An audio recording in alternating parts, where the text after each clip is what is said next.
अस्सलामुअलैकुम नाज़रीन, JN news HD के साथ मैं हूं नाइला भट्टी। नजर डालते हैं आज की अहम खबरों पर।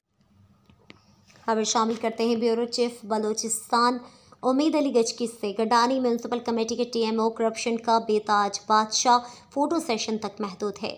जब से गडानी तैनात हुआ है कोई सफाई का अमल नजर नहीं आता। अवामी हल्का मवारी का रास्ता अभी तक बंद है, लेकिन TMO सिर्फ करप्शन करके बैंक बैलेंस बनाने में मसरूफ़ है। जब से ये गडानी में तैनात है कोई अमली काम नहीं हुआ है। एंटी करप्शन टीम इसके बजट चेक करें, सारे करप्शन नजर आएंगे। जब से गडानी में तैनात है 1 रुपये भी गडानी टोल टैक्स के सरकारी अकाउंट में जमा नहीं हुआ है।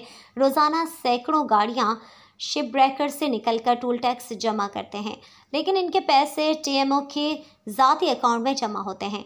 एंटी करप्शन बलूचिस्तान ने बलूचिस्तान मुहतसिब आला Baloch deputy commissioner Lasbela toll tax और बजट का तहकीकात करके कार्रवाई अमल में लाई जाए। इस गरीब सूबे के रेवेन्यू के पैसों को करप्शन से बचाया जाए और इस गरीब सूबे के पैसों को गरीब आवाम पर, सिला मुतासरीन पर खर्च की जाए।